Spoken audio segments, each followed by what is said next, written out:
Let's try this again now.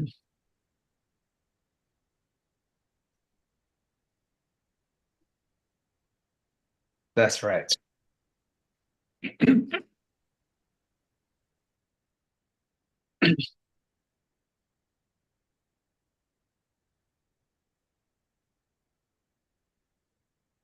All right.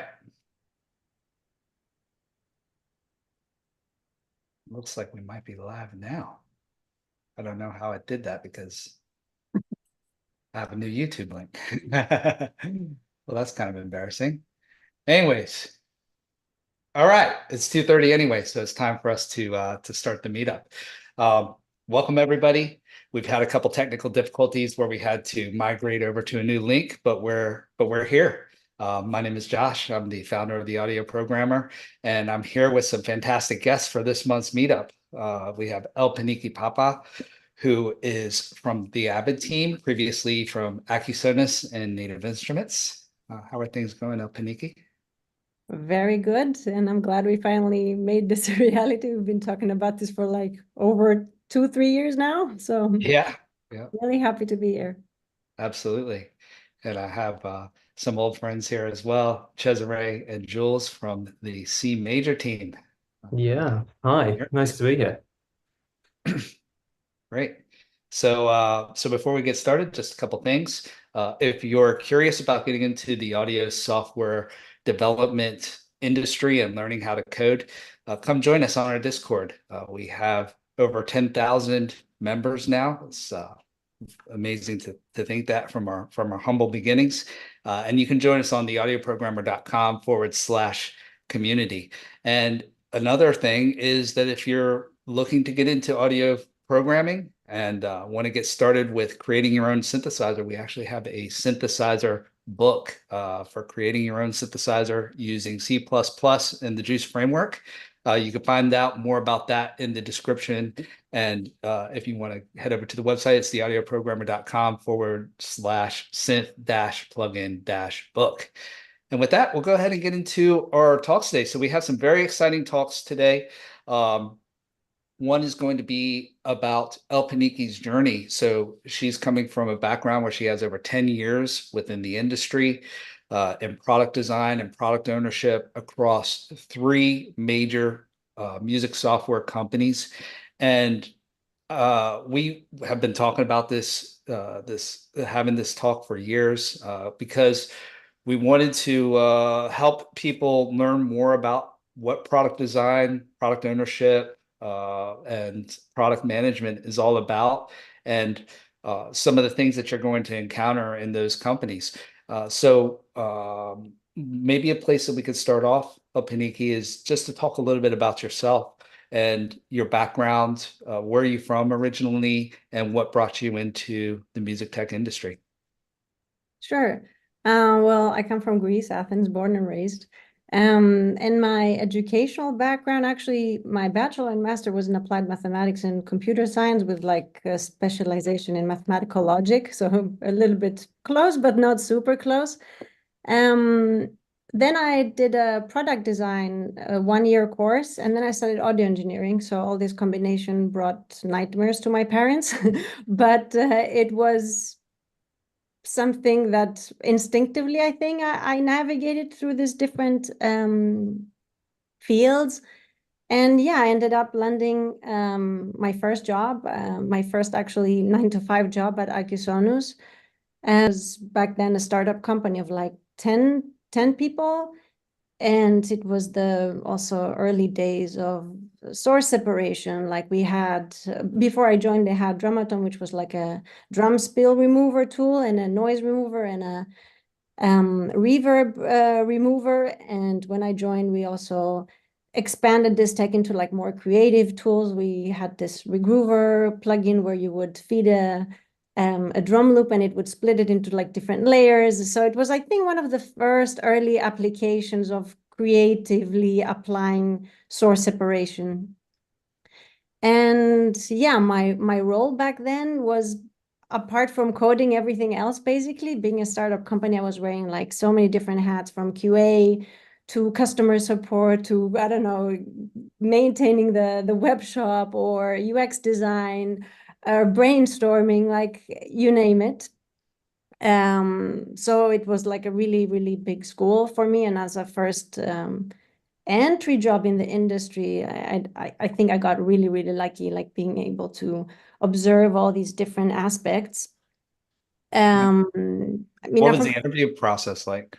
sorry? What was the interview process like? So one thing I have to mention is that the audio industry in Greece is really, really small. Like I think that back then, if I'm not mistaken, it must have been the only company in Greece that did software. And I think that it really helped that I have all these different backgrounds that the job needed actually. And the interview process was me sitting in front of a computer and trying to find bugs on their software. That was one of the tests. Another test was to explain how I would compare two different signals, for example, to find out if like they're identical or not. So some technical questions. And yeah, also like a cultural fit, obviously, as in every company. Yeah, but I think that back then, no one really knew exactly what we were doing or what we're trying to do. So it was more like a exploratory feel for everybody involved. Yeah, but it was a great experience, great team, great vibes, great topics that we had to work with, super new, and like I was basically also making content for the company. So I was thinking some days like, wow, I'm getting paid to make beats. Like, wow, who would have thought? Yeah, one thing I forgot to mention is that I was also making music on the side. I did piano and flute lessons back as a kid, but I started making electronic music with Reason 2.0, like when I was 18, 19, and I went through bands and all that. So music was something that I really wanted to do. And when I finished the audio engineering school, I actually wanted to become a mastering engineer. That never happened because the Akisona's job came up. So this is how I got introduced, let's say. And how long were you at Akasonis for? For almost 2 years. And Okay. then the job at Native came up, which was a UX designer position for contact, which again, UX was back then, I think it was starting to transition from product designers to teams having dedicated UX designers and product owners. And yeah, I mean, to be honest, also like maybe 6 months before I applied for the job at Native, I learned what UX design is and like what are like some standards or that you have to meet to be like, it was really, really, a really new thing back then. And Um, what is UX design for people that may be just getting started? How would you describe that? in simple words, UX is how a thing should work and how you interact with it, while UI design is how a thing looks. Mhm. To put it very, very simple, because I know there's also this confusion about UX, UI, and there's people that do both. But yeah, in terms of like function, like UX is functionality, UI is looks. At least that's how I have it in my head. And of course, one needs to complement each other harmoniously. Mhm. Um, yeah, And how did you learn about user experience? by doing back then. Really, it was by doing. And for me, it was always like, okay, that's, I guess, common sense, basically, that you have to apply in things. Um, so yeah, it's not something that I studied. Basically it's all based on experience and making mistakes and observing other people, how they interact with things, observing other products, not just on the audio industry, but in general. Mhm. Yeah. So one question that I have that I'm sure that a lot of people wonder about is that we throw around these terms like product design, product ownership, product management. Um, can you tell us about the similarities and differences between those roles? I think it also really differs from company to company, like depending also on the size of the company and the structure of the company and the different layers of hierarchy of the company. Um, in Scrum terms, by the book, let's say, product owner is a role. It's not a position. So for example, when I was at Native Instruments, I was both doing product management and product ownership. Now at Avid is a little bit different. I'm more of a product owner and product designer than product manager. Product manager has to deal also with business cases, justifying why we're doing things, making sure that we achieve financial goals.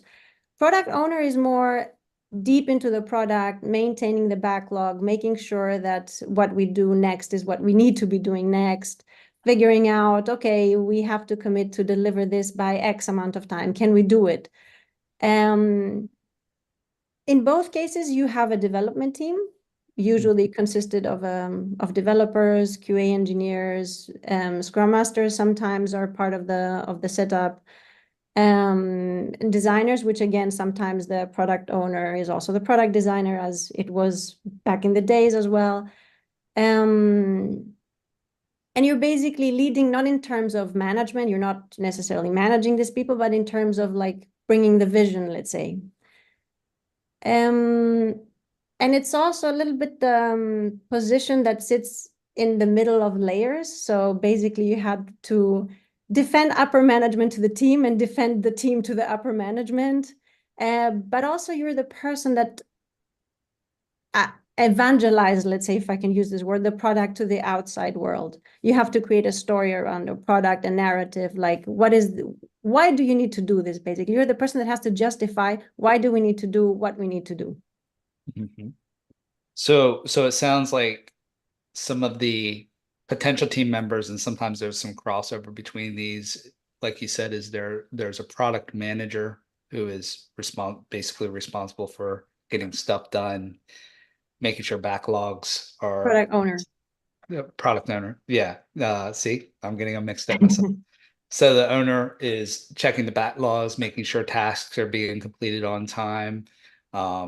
Then you have the product designer who's actually more or less in charge of designing the product. And then the product manager is representing that to the higher stakeholders. Is that right? Let's put it this way.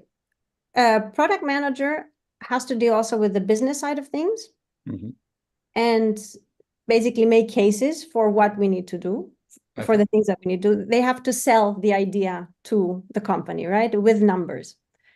And often there's more responsibilities around,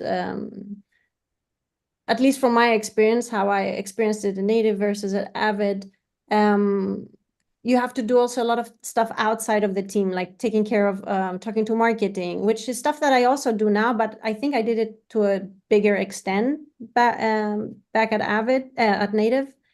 And as I said, there's a lot of overlap again with Scrum Masters. Like Scrum Master is also the person that if there's a dedicated to a team, this person is responsible for making sure things are tight in our backlog, or delivery managers or program manager. Like there's a lot of different roles that there's an overlap between the responsibilities. And to be honest, sometimes I'm also a little bit, okay, who is responsible for this? Should I be doing this? Should this person be doing this? So yeah, it depends a lot on the company structure, I would say. So it's not that because it's like this in one position, in one company, you should expect to find the exact same setup in a different company. Let's talk about Scrum a little bit. So that's a term that we've used a couple of times. What is Scrum and how does it relate to what we do in software development? I'm by no means a Scrum expert. And I like to pick and choose things that I like from any practice that I find. And I'm also, I have a little bit of a critical thinking. I think that the main aspect that Scrum brought is being agile. Basically, working in small iterations, bringing the value to the customer sooner than later, so that we can get feedback and iterate on this in like small cycles.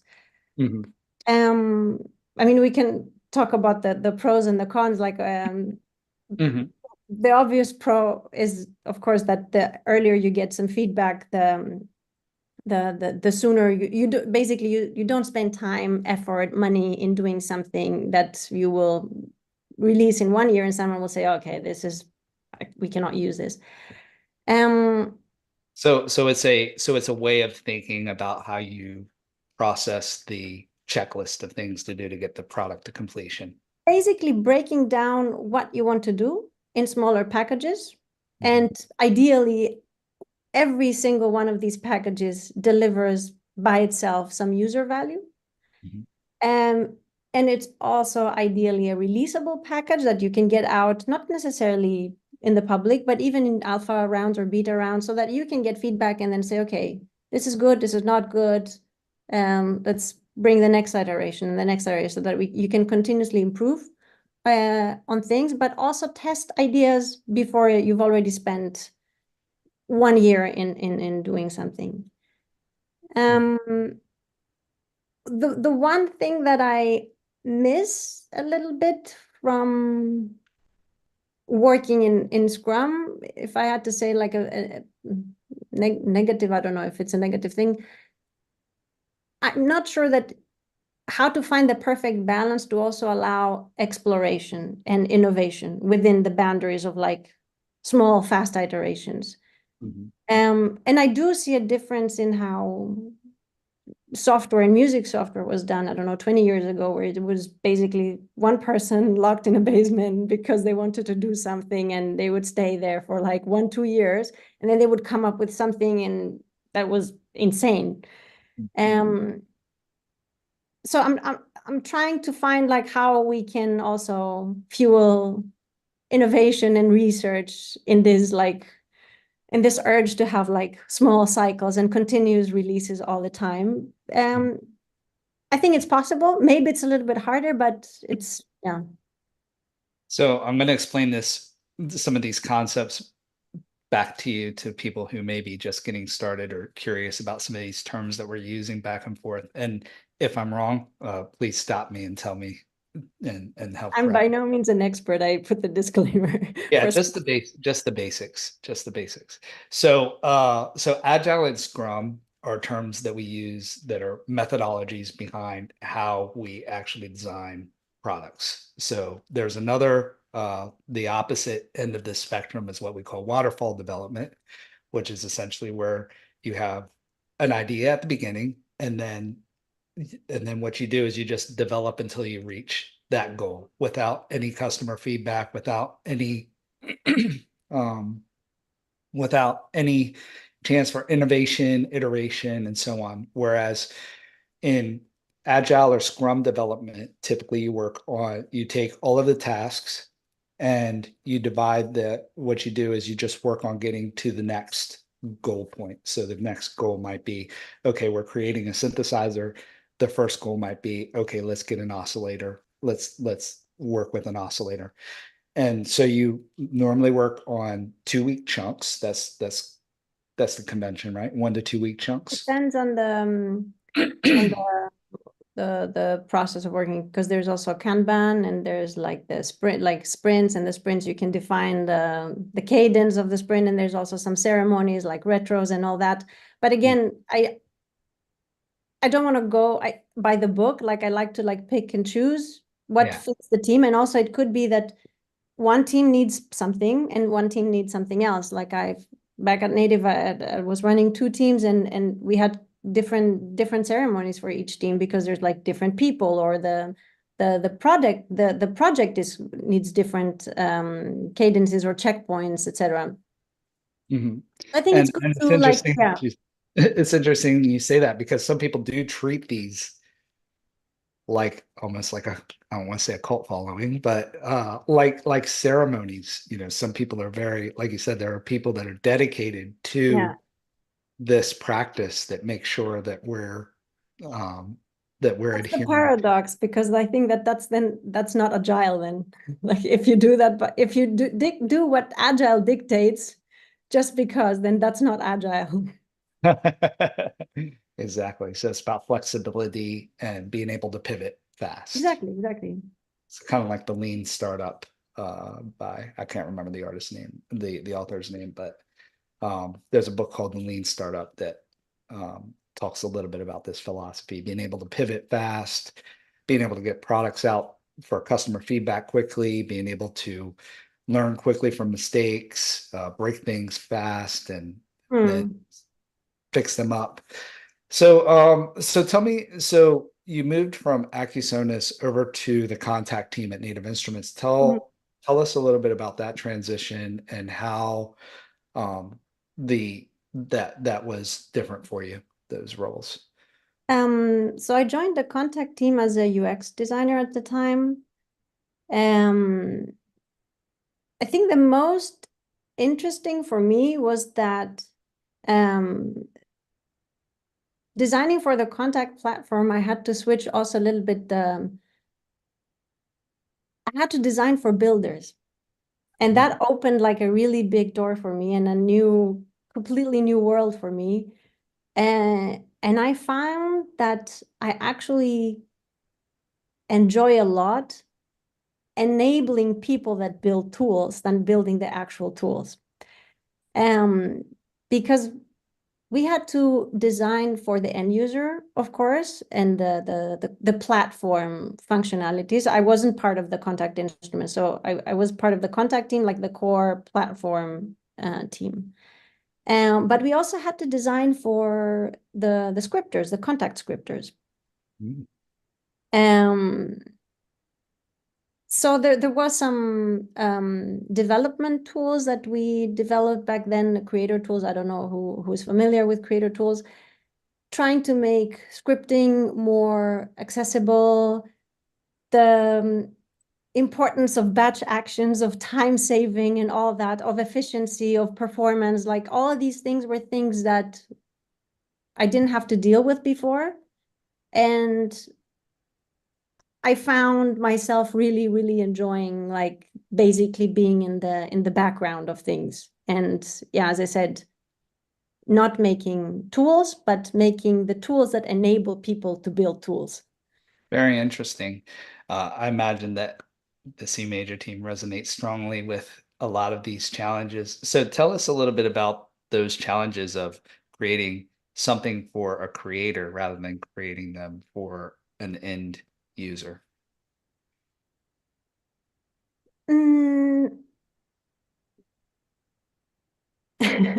The first sentence that comes to my mind is we're doing user interviews, and there's a company, like it's a one-man show company. I'm not going to say the name, but basically the first thing this person said to us was, "Please don't F it up. I have a family." So this really, really hit me, like the responsibility that you actually have companies that their employees or their well-being or their food basically relies on the tools that you build. Not that that's different than making, for example, working for Pro Tools, because you could say the same, like it's an environment, like maybe some people don't have an alternative. But I think that the working with builders and interacting with them was much more direct, let's say, because we already have covered a common ground already of knowledge of what we want to achieve. And it's like way more direct, the conversations that we had.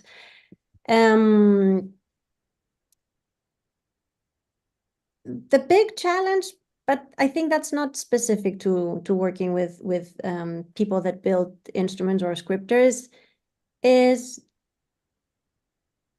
trying to explain that you cannot not fulfill wishes.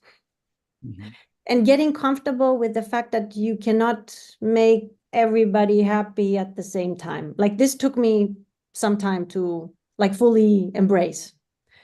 So when you say you can't fulfill wishes, let's just ask the direct question, why not? Because of time and because of priorities. Yeah, I mean, there's other things that need to be done, or there's things that there's this exercise of effort and impact. And then when the impact is big and the effort is small, that's what we call the low-hanging fruits. There's things that have big impact, but unfortunately require a lot of effort, especially when you work with old code bases, which is something that not a lot of people are aware, and I also don't expect them to be aware or to understand that. But it is a challenge that I think a lot of people face. And I'm going to derail a little bit, going back to the topic we were discussing before with Scrum, that I think that's another thing that I'm struggling to make it a habit, code maintenance, in the sense that, especially if you're dealing with old code, code should be treated also as a product, right? And should be treated with love, because the developers or your team is the product that they have to work with every day. And at the end of the day, it benefits the company as well, because the better the code, the faster the development. However, in the Scrum world, where we talked about short cycles and fast iterations, it really needs someone to say, okay, now we take a breath and we fix things for us, so that later on we can fix things for other people faster. I don't know how it was 20 years ago.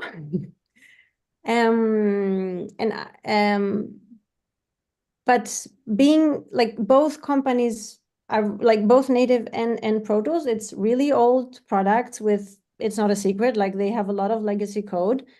And I feel for the people that have to struggle with changing things in an old code base. So this is also one of the reasons why things cannot move fast in environments like this that have old code bases. And again, this is something that I don't expect users or builders to be like, okay, yeah, we know this, we should not accept. They have every right to ask, and they should ask for things. But it's always, as I said, it took me a while to be okay with, yes, we cannot do this now. I'm sorry, we cannot. And be okay with it, that I cannot fulfill what other people need. How do you express that to other stakeholders outside of your team? So they say, okay, you're not, so we sell products, that's how we make money. How do you convey those concerns to other stakeholders and outside of your team? This goes back to that you cannot make everybody happy at the same time. This applies also obviously to team members, stakeholders. Like, this is the things that you have to juggle as a product owner. Like, you have to like keep everybody happy a little bit. Internally in the company, there is awareness of the code state, of course. And there's also understanding. And a big part in this is trust. Trust that if the developer tells me, hey, I need a week to fix this, or to make integration tests, for example, which is a topic that is recent to our last release. I trust the developer that if he tells me that he needs to do it, he needs to do it. And then my manager, director, or product manager, or whoever is in this position needs to trust me when I tell them that, look, we need to do this by then. It will take that much time, and then we will gain that much time. Yeah, I guess it's not a practical suggestion, but yeah, I think it boils down to trust and working with people that, yeah. What do you feel? I know I'm speaking to you as a product person, not necessarily a developer, but what do you feel are the principles that are important in terms of legacy code and in terms of code maintenance? Do you feel that modularity is the biggest factor? Yeah, reusability and modularity. From a product person, I'm not a developer. Don't take my words with a grain of salt. But from a product perspective, reusability, and this applies to design as well, right? Like, design system is also something that is a reusable thing that speeds things up. Yeah, so that when we need a button, we don't have to make that button as many times as we need it. That we have a component that we can reuse, and it has the same opacities for the different states and all that stuff, that we don't have to like rethink and redo the same things again and again. The same thing applies, for example, as you said, if you build a synthesizer and if you build an oscillator, you're not going to build that oscillator just for that synth. You will build an oscillator that you can then reuse and reuse anytime you need an oscillator. Of course, you should be able to tweak things here and there, but yeah, again, it boils down to like common sense, which unfortunately sometimes, because of the lack of time, we have to compromise the common sense. Yeah, absolutely. One question I want to ask, with it being Women's Month and everything, what is it like working as a woman within this industry? Do you notice, have you had any challenges around that? Do you feel that you get treated differently as a woman within the industry? What advice do you have for other women potentially getting into the industry? I know I've asked 3 questions there, but Let's start for the last one, the advice for women or everybody that is not part of a majority. I mean, just do it. just, just do it. It's gonna be fine. Personal challenges.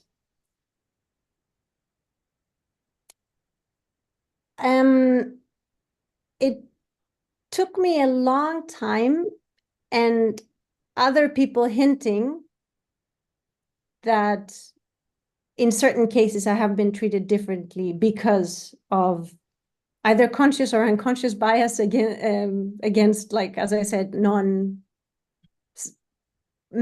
let's say, or cis male, or against the stereotype, let's say, let's put it this way.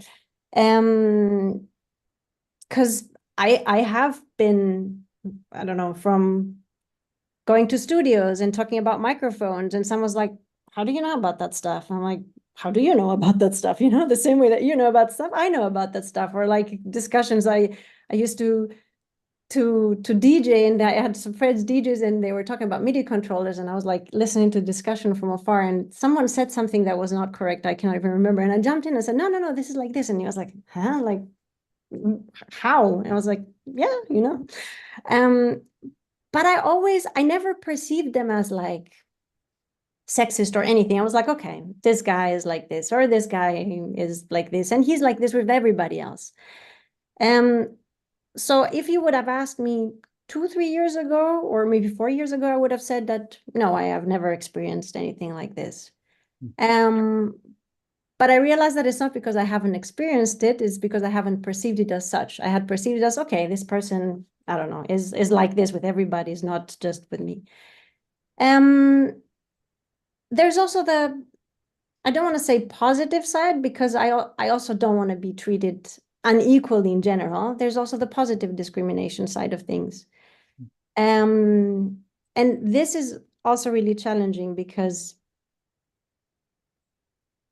there is no easy solution, in the sense that in order to get a more diverse team, you need to spend a lot of time as an HR person, not to find a diverse person, but to find a good diverse person. And that, because finding a diverse person is easy, but finding a good diverse person is what requires time and money from the HR departments of companies. The danger of finding diverse people for the sake of it is the positive discrimination that I mentioned before, which then makes you question, like, did I get hired because I'm worth it, or did I get hired because I'm diverse? Mm. So I understand the what's the word? The intention behind people trying to hire diverse diverse groups of people. I would just love that, you know, someone is getting hired because they're good at what they are, So that then, because yeah, I've heard that, oh yeah, but she, not for me, or maybe it also has been said for me, I don't know, that yeah, she got hired in this position as a senior developer or whatever because she's a woman. And you know what? Maybe in some cases they did hire this person just because. It's a very tricky topic and sensitive for a lot of people.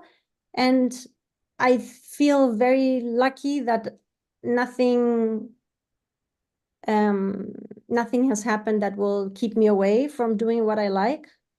And maybe this is circumstances, maybe it's coping mechanisms that I have, because I've been in like male dominated areas my entire life. Like in audio engineering, I was the single girl out of 60 people. In my maths master, I was 3 girls in like 80 people.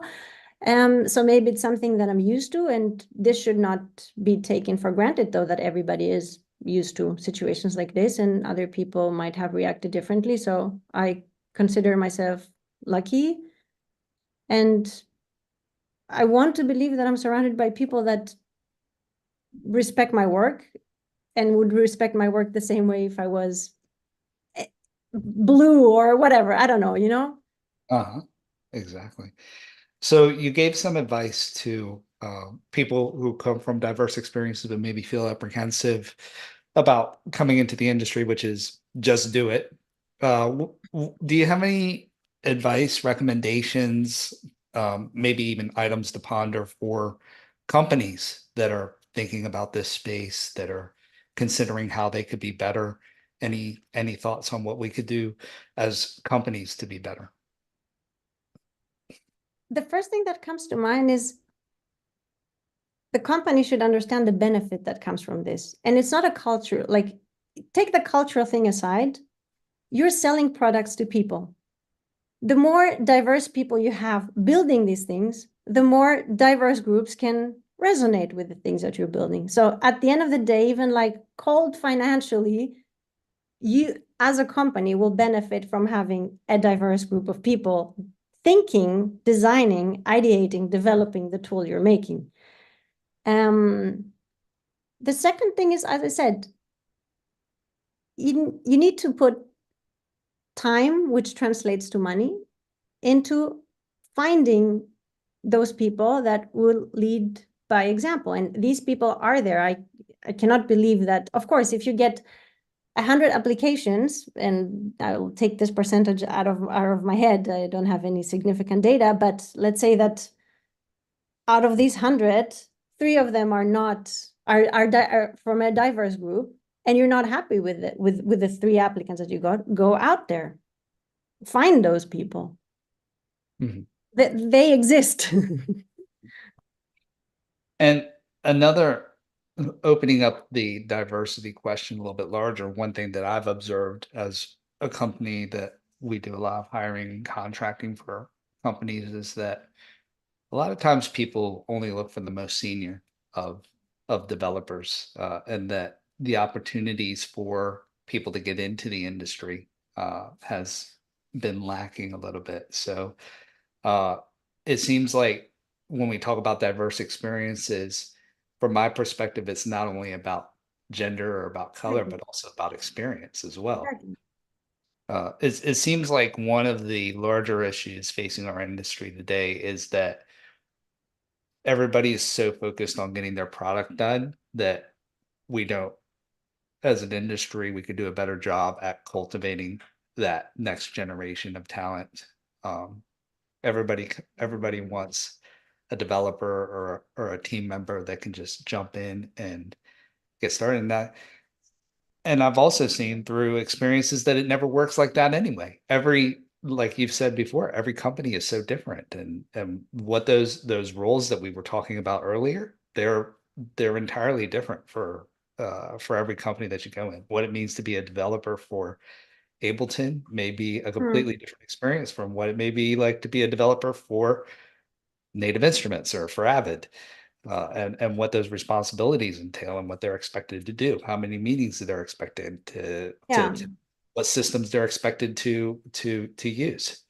But also, I think that we should not also approach roles and genders or anything with biases. Like, for example, I don't know, I've seen articles that why women make the best product managers.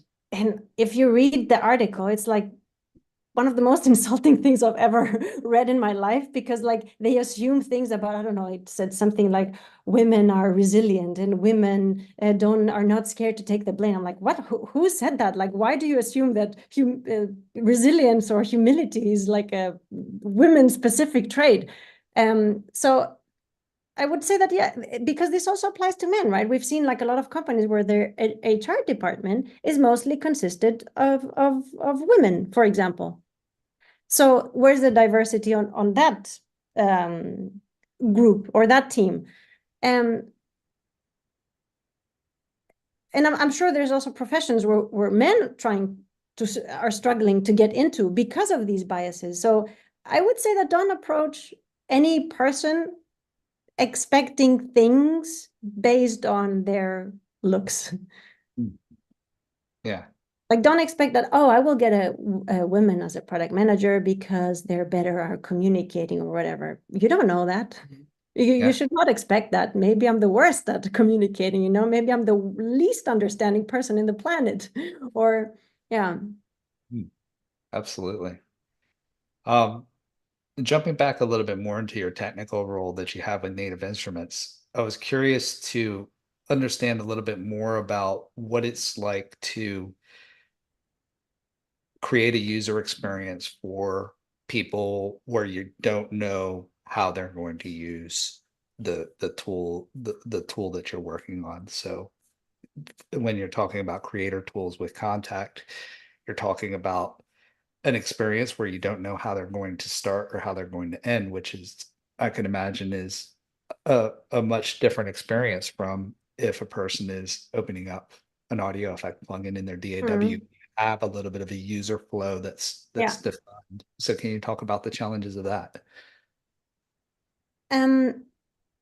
When you start a project like this, ideally you do your homework, right? So you don't just start, say, oh, I have this idea that it's gonna take us a year or more to develop, and let's just do it because I say so.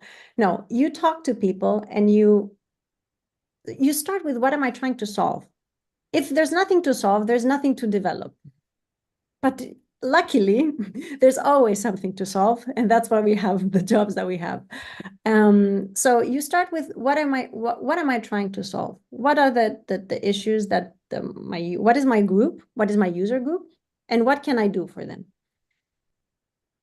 Once you put down the problems you're trying to solve, you go into the how. How am I going to solve? What's the best way to solve this? And then you go into that, what should I solve first? So hopefully you will not end up in a situation where you've built something that you have no idea how anybody's going to use. Then the process, as I said earlier, you build something after getting feedback from like your initial research feedback, or like figuring out what needs to be done and where do you start. And the where do you need to start might be, this is what users want most, but it could also be what is feasible.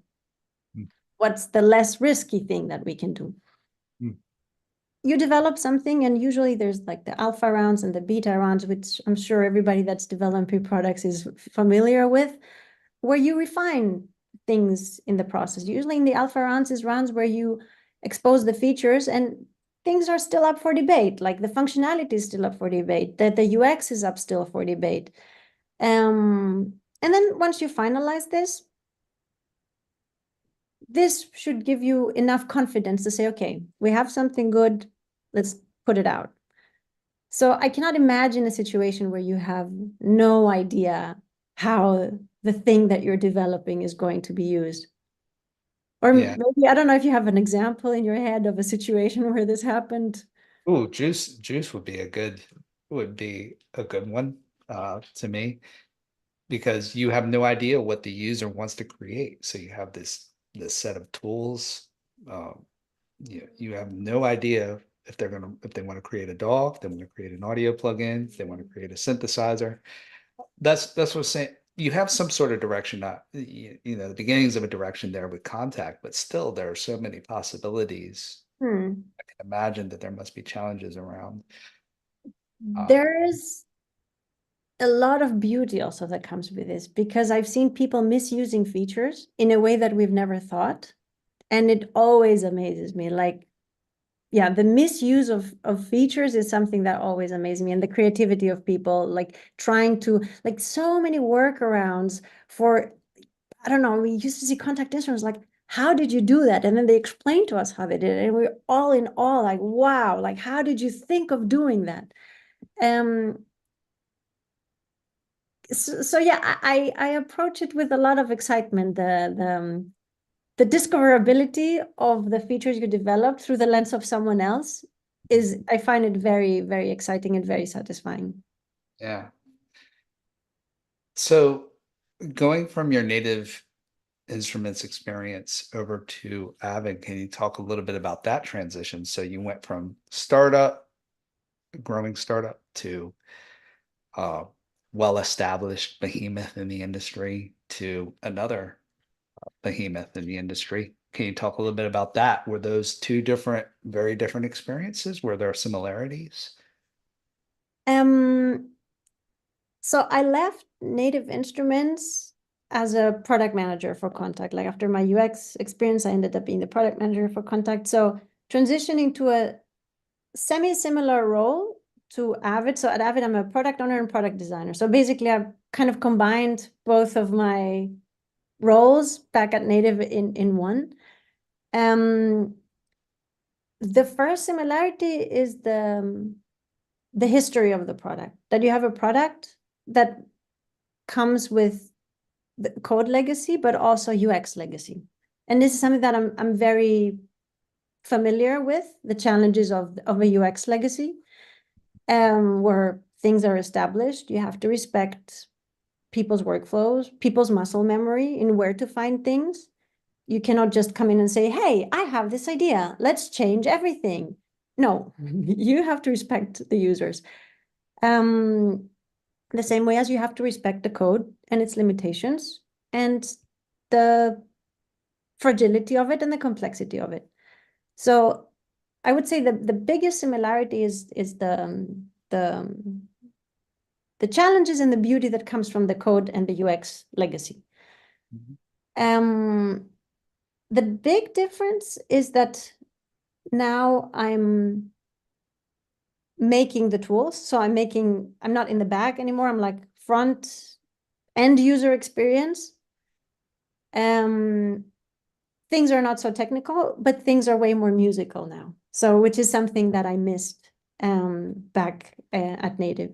So it's like so fun, like dealing with MIDI, for example, and making like instruments and MIDI plugins and improving MIDI editor and all that stuff is like, it's just super fun to do.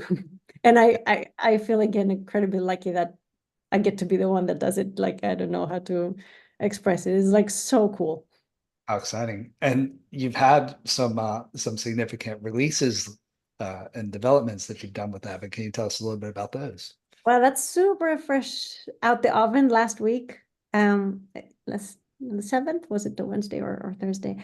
Yeah, I've been part of a lot of releases so far with like smaller improvements and some smaller instruments and stuff like that. But this was let's say the first big milestone of the work that I was hired to do. My title is product owner for music creation. So I'm focusing a lot on like making Pro Tools more producer friendly, bedroom producer friendly. So the release that came out last week is around MIDI, and we introduced MIDI chain so that you have a way of passing MIDI signal through the insert slots of an instrument track. And the very first Pro Tools MIDI plugins, so small MIDI processors, and collaborating also with third-party companies to make them part of the release. So I think, yeah, it sends like a strong message that, yeah, that we're dedicated to like actually improving the music production within Pro Tools. Yeah, and one of the cool things as well is that you partnered with a couple independent developers for that. Yeah. Yeah, Audio Modern, Pitch Innovation, and Modalix, they were very nice and agreed to be part of this release. Some really, really cool creative plugins, arpeggiators, riff generators, and Groove Shaper is also from Pitch Innovation, yeah, for like drum pattern creation. Yeah, really cool stuff. That's an interesting development in the industry, having a DAW that collaborates directly with independent audio companies that create that have plugins that are bundled in that are not internal plugins, but their own branded plugins. That's pretty interesting. That makes me wonder, that's a recent innovation. And I was wondering, just across the experience of you being within the industry, how have you seen the industry change over the past 10 over 10 years that you've been in the industry? How has the industry morphed since you've joined? I mean, especially the last 5 years, I think we've seen a lot of big conglomerates acquiring companies and making like groups, either they're solely music focused groups or like bigger private equities that acquire big important companies. I'm still my feelings are very mixed still about the state of affairs in our industry. I think it's like, if we want to be completely honest, it's a natural evolution of our world, and it just happened to reach our industry now. And I think that, yeah, maybe 50% of the products you use, if you like trace them back, probably they all go to the same 6 big conglomerates or something. But it's interesting to see how companies structure changes through these processes. I've had my ups and downs about how I feel about this. Lately, maybe it's because spring is coming, but I'm trying to focus on like the positive things. And I think what happens is that it brings focus on companies, where companies focus on what they know they can do great and collaborate with other companies that do something else great. I've seen, like, maybe, I don't know, 6, 7 years, this trying to do all thing, which now is not possible. And this fosters a lot of collaborations between companies. For example, you mentioned like collaborating with third-party plugin manufacturers and making them part of the release. I think this is great. Like, we can all focus on what we know we can do great, so that we make it even better, and then collaborate with other people that do something else amazingly well, and bring all these things together. Cannot ignore the downside of these things in the software industry in general, not just our industry. People being let go from companies, like really big firings. If you look at Meta, Google, Amazon, Apple, etc., like, this is something that obviously sucks and cannot be ignored.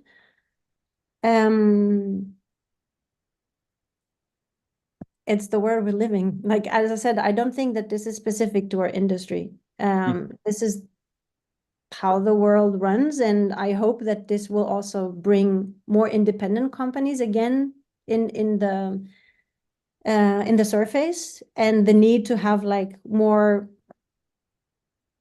yeah, like independent stuff popping left and right. Maybe that's the conditions that will foster this kind of independency again. Yeah. I guess that leads to a question of, what will the next step in this evolution be? What will that look like? Even more conglomerate acquisitions, or what would you like to see? What would I like to see?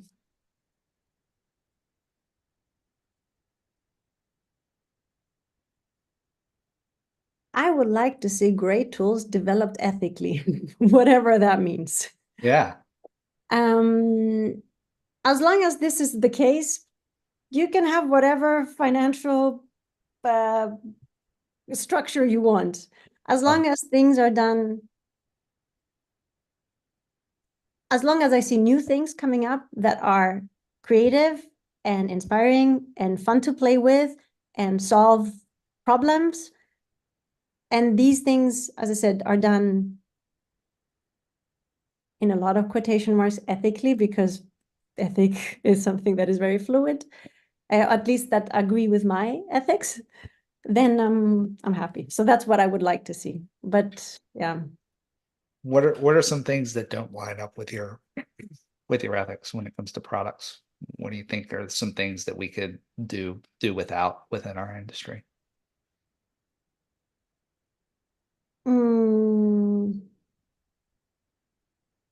I don't think I have a problem with the what the product is, but rather how it's what it took to make it. I think that's where my ethical objections will arise in what took to make this product. I don't know if you're going towards the whole AI topic, and if you're hinting at that, maybe, I don't know.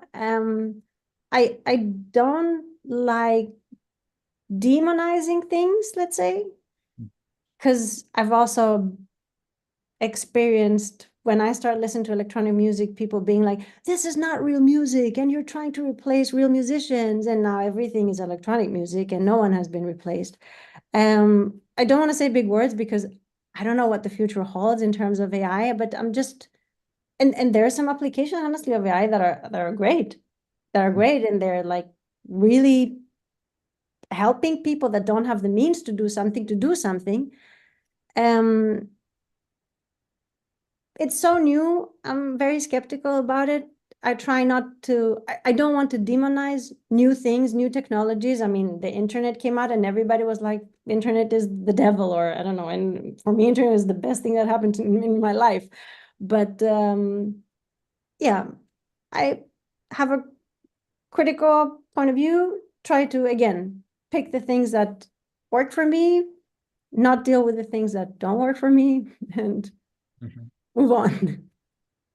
Um, where do you, what would be interesting to you in the next iteration of audio software products? Where do you think that we need to go or focus on or that we can improve? Performance. Performance? It's never enough. Um, Speed. I like things that speed up things for two reasons. One, because one is that if you're experienced, it speeds things up. If you're not experienced, it encourages you to do things. So I love tools that work with macros, which, as I said, for someone that knows what they're doing, it's a time saver. For someone that doesn't know what they're doing, is something that tells you, you don't suck, you can do it. Look, it's easy. And this will help you also learn, okay, but what does this thing do? Let me start reverse engineering things. So I love things that simplify the process. Performance, as I said, is really important. I was very excited when GPU came out, for example, a couple of years ago. I was like, wow, okay, this is interesting, like where things can go with this. I love to see things for long distance collaboration. Like this is still something that I'm still struggling with, like making music with people that I'm not close to. And I'm not only talking about live jamming, but also like the whole file exchange, like, you know, Figma, that you can work on Figma in real time on the same project. I would love that. I would love if there was something combined. I don't know if we can combine DAW project with a platform where you can see things in real time independently of which DAW you are, and then you can work on the same track and make changes, and the other person, okay, it doesn't have to be real time as in the same millisecond, but you know, the next 30 seconds they can see the change, and it can change, and it can be translated to their dog. Like stuff like that is things that I'm looking forward to see where these things takes us. And like cloud DSP processing, for example, all that stuff, so that I don't have to have things on my computer, and I can run everything on the cloud. And yeah, we'll see. That's great. I've been seeing a lot of discussion about legacy code and code maintenance, and I'm going to do something that I don't normally do, which is to actually do a remix on the audio programmer meetup and bring Cesare and Jules into the discussion along with you, just to talk a little bit openly about code maintenance, legacy code, you know, how do we do it? Do we need to do it? Testing, and just wanted to open up the floor a little bit and get some people's thoughts, because the chat has been going off a little bit with some different suggestions, different perspectives, and so yeah, Jules, Ches, Yeah. you bringing you into the chat. How's it going? It's good. It's good. Yeah, I was reading the chat. Some good questions on there. It's funny because the last few weeks I've been doing a bit of work on traction waveform code, which I haven't touched for a long time. And this is code that I wrote like some of. I mean, you know, I started it back in 1999 or something. And I'm not the lead on that stuff anymore. That's Dave Rowland's bag. But so I just joined in, and I thought, I'll go through and tidy up a few old bits of code, because there's like a lot of old modal loops and things hanging around in there. And it was and there were bits of code I was coming across where I saw it and thought, this is terrible. I wrote that in about 2001. And then there were bits of code I came across that I'd written 10 years ago that weren't as bad. So I think, you know, it's like I think one of the comments in there was like I can't remember what it was, but it's something about like you know, you have to want to write clean code, but you also have to really know the tricks, and it takes a long time. Like, you know, the stuff I wrote in 1999 was bad because I didn't really know what I was doing. I was learning the trade, and then you get better, and after a certain point, the stuff you're writing, even in 10 years, you know, it'll be fine. You know, it might be out of date, it might be doing the wrong thing. That's, you know, the other stuff might have moved on around it, but the code itself might be all right. But certainly the stuff when you write, when you're learning it and you're a bit naive, can be just rubbish. So, but I love cleaning code up. It's one of my favorite things. And if you have that mindset, then when you're writing new code, it should be a lot better. How often do you think code needs to be maintained? Is it something that should be a continuous process, or is it something that you should have a policy of after so much time come back? I've always done the kind of had the mindset of kind of leave things tidier than you found them. Isn't that sort of the Scouts motto or something? Like, you know, if you go in a function to fix a bug and you see that there's a bit at the top of the function that's just like junk, just, you know, tidy it up and then move on. You're already changing that function, so tidy it up. Or if it's got the wrong name, you know, give it a better name.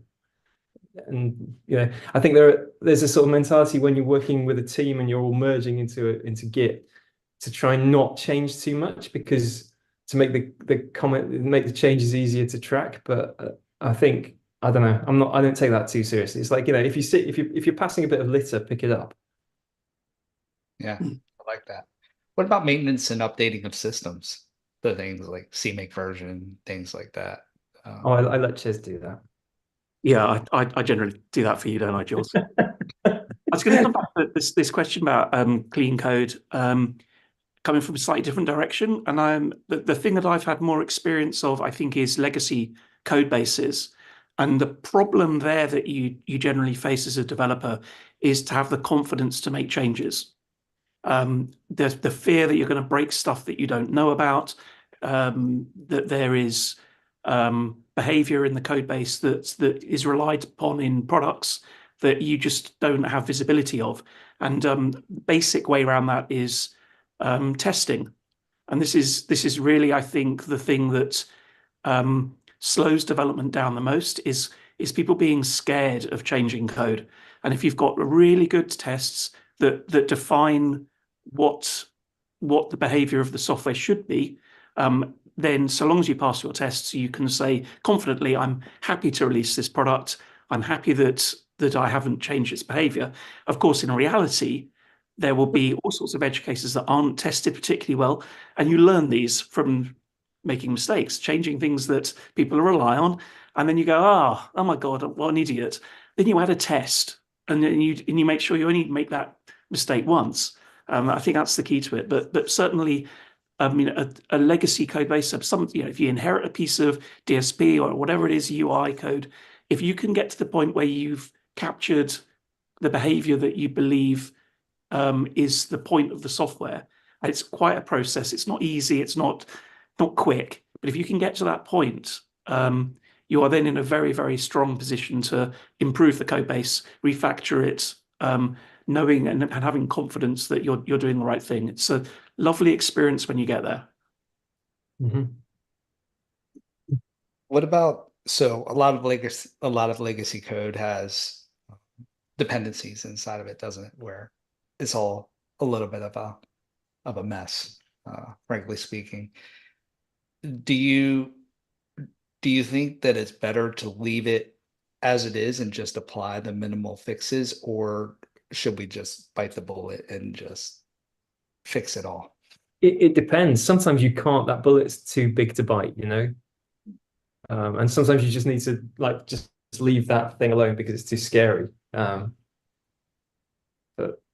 it depends.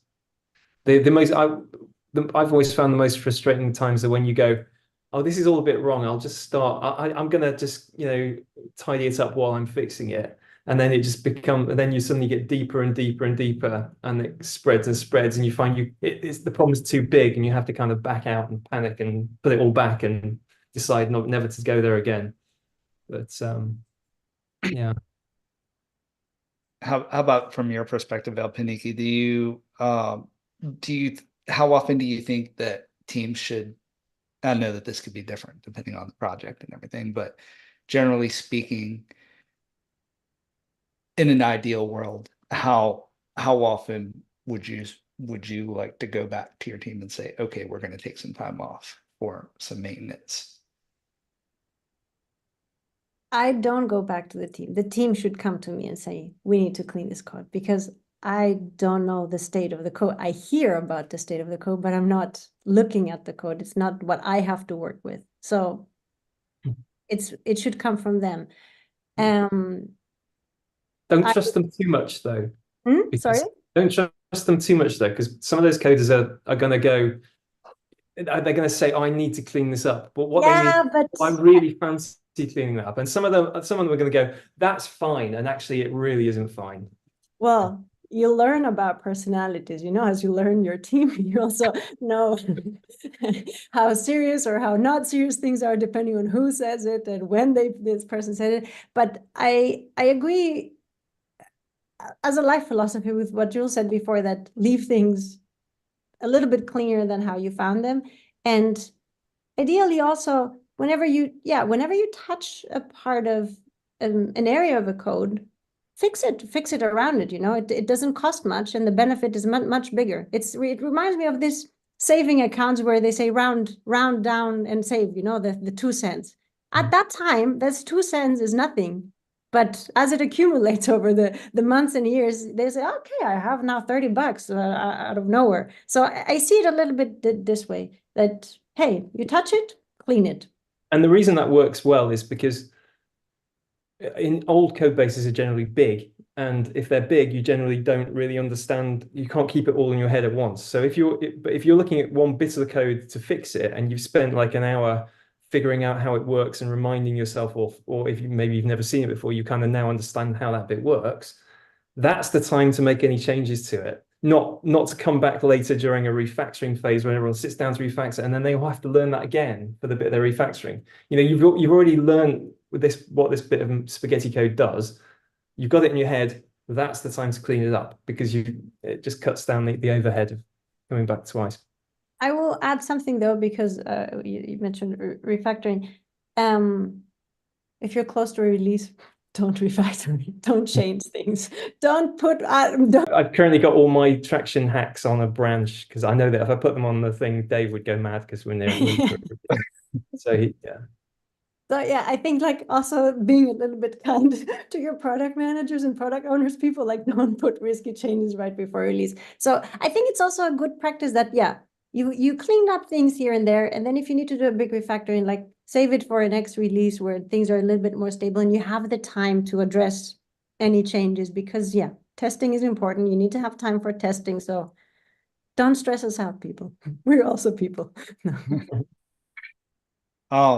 One area that I'm curious about, and I think I know where Jules at least stands on this, is documentation. So I'd read an article recently that I think it was talking about the team at Meta, and that rather than spending a lot of time with documenting their code, they spent more time explaining the code to their team and collectively rewriting the code and making it better until it was essentially it documented itself through the use of variables, through the way that it was written.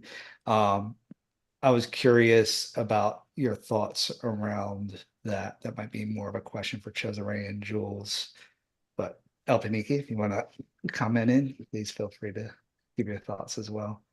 That has some thoughts on that. Oh, hello. The cat. Documentation. I don't think I'm well equipped to answer this question, to be honest. I don't know how draining emotionally and time-wise is rewriting and rewriting and rewriting the same thing. If you ask me if I would love to have a tool where the developers can easily change things and not have to ask the other person that sits 3 offices down about something that they did 20 years ago, of course I'll say yes, of course we want this. But at what cost? This I'm in no position to judge at like what it takes to. And I think that it's also a case by case in the same thing that you asked before about you have something that has legacy code. Is it worth putting it in the trash and rewriting it again, or should you invest in fixing it? What's the value that you're going to get out of it? Like documenting something that is just there for maintenance and no one is going to touch or expand or I would think that, again, it wouldn't make sense to go through the process for that. It's, what do you have to gain from everything that you do, basically? So this is also one of these things. Cost versus return on investment. Mm-hmm. What are your thoughts? Well, I was going to talk about you were saying documentation. I think if you asked me this question 10 years ago, I would have been documenting a lot more than I do today. I'm certainly comments in code. My ideas have changed. I think there's a lot of development where as you as developers or grow as a programmer, maybe the right way of looking at it, and as the techniques improve, your ideas will change over time. So I think there's probably no point in sort of having some hard and fast rules about this stuff. I think really what happens is you will change, and you'll look back at stuff you did before and think, what an idiot. Why did I do that? And that's kind of part of the learning process, really. So I think don't fixate too much on the right way. If it works for you, that's great. And in years to come, you'll look back on it and think, why did I do that? Or if only I had done this. That's great. If you went and looked at our code base now, you would find, as I said, a lot less comments than previous code bases I've written. But also, if you looked at old code bases I used to work on, you'd see a lot of incorrect comments because they wouldn't have been maintained. So it's tricky stuff. What do you think, Jules? Yeah, and certainly something that focuses the mind. I'm just thinking with all this is whether or not other people are looking at your code. Like for the last 20 years, almost everything I've done has been open source that lots of other people were looking at. And when you have that mindset of like what you're writing is on display to the public, you really focus on, oh, hang on, this looks bad. I'm not going to leave it like that. Whereas if it's just you on your own and no one's going to see this code, you're going to be just a lot more sloppy and and slapdash about how you present what's in there. But so it's good to get into the habit of thinking that everyone's going to be looking and judging this code, because then I can't turn that off now. So even if I'm writing private secret code, I think like that, and that's how I write it. So that's probably a good thing. What are your thoughts on, so one person pointed out rightly in the chat that tests can also be a great source of documentation, and I wanted to ask about tests versus one question as a person who tries to write some good code, that I have in my mind all the time is taking the time to write comprehensive unit tests versus using asserts. Do you have any viewpoints on those? Should they just be used interchangeably? Should I really write more unit tests? Should I write them before I actually even write my code to really think about my intention? What are your thoughts around those? I mean, asserts are good. Asserts can be useful. Like in our CMajor code base, our asserts actually turn into compiler errors, which is really helpful. So it doesn't crash, it compiler errors. I mean, if you think of asserts as kind of part of your unit testing, if you have a unit test that's going to run some code paths and they have some asserts in there, part of your test is that those asserts don't trigger. I mean, that's a useful way of looking at it, I guess. So kind of like a first line of defense. Yeah, but on the unit testing question, I think again, like the documentation thing, my point of view has probably changed, and maybe in the past I'd have written a lot more unit tests and less integration tests, and these days I probably sway the other way and think I want to be able to reach the code from what the user would be doing, like how the system is used, if it's possible. And obviously, if it isn't possible, that's why are you testing it? If you see what I mean. But or is it that important? And yeah, I probably would sort of suggest integration testing, like think bigger rather than smaller. And certainly as you refactor the code, you want to really have tests that survive that refactoring. So demonstrate that the thing that you care about is still the same. Whereas how exactly you've implemented a class may not be that important in the longer term. So it's it's a tricky one, like everything. I mean, a place that asserts have been useful, I've found, is in I mean, there's always if you've got a big user interface code base and there's just a lot of UI going on, there's no way you can unit test or integration test everything that, every combination of weird windows. I mean, I'm thinking about a door kind of level of thing. So to have lots of asserts scattered around the code base means that when you're running the program in debug mode and you happen to click on something that triggers a certain code path that no one's ever gone down before and you hit an assert, it just gives you that little bit more information about it, just catches you and helps you find what triggered that. And so they are useful for that. But yeah, it depends. Like so many coding questions, it depends. Mm-hmm. Yeah, I think the asserts that we have in our code base are ones that are still there in the release build. They aren't conditional and taken out in only run in debug. So by that nature, we only put in things that are quick. That we don't put sort of huge pieces of code and do big complicated calculations. That would just slow the code down. But those is this pointer null type equivalents. This list shouldn't be empty. Blah blah blah. That kind of stuff is, I think, very helpful. So it certainly, from our point of view, has allowed us to generate quite a complicated code base very quickly. I think asserts have been a big part of that. Mm-hmm. And soon AI will just write all of our tests for us. If I can get one tip for maybe someone that is in the same position as I am, we've established a new practice in the team where basically when we define a user story, we do it in a way that is condition and expected result. And this helps a lot then taking this and putting it in the tests, because then we tried, while we set up the user story definition, we try to cover all the different cases and all the different combinations of things in a conditional and expected result format. So then it's really easy for the tester to see what am I expected to do and what do I expect to see, so that there's no lot of back and forth. And then they can take this and actually put it and implement tests from this.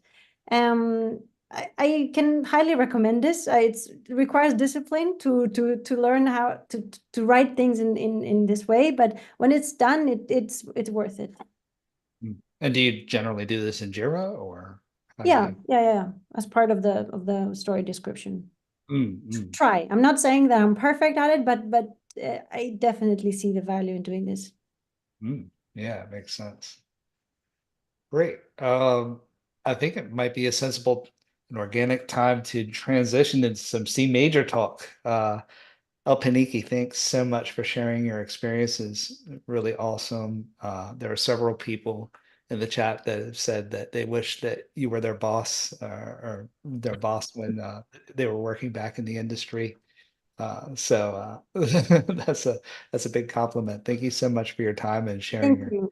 I hope even if one person finds something useful, like, yeah, I'm glad to have this chat and with all you guys. Yeah, so I'm gonna save some real estate from your screens and continue watching on the YouTube link.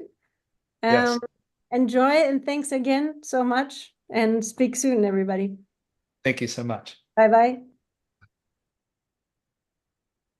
Okay, great. So, all right, Ches and Jules, we're here to talk about CMajor.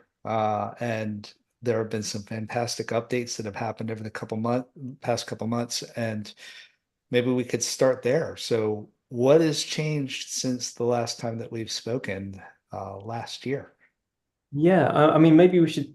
I'm assuming most people who've bothered to come to the feed will know what CMajor is, or will have been browsing while they were watching. But just in case they haven't, CMajor is our project we started a couple of years ago to build kind of like a shader language for audio. It's for writing DSP code.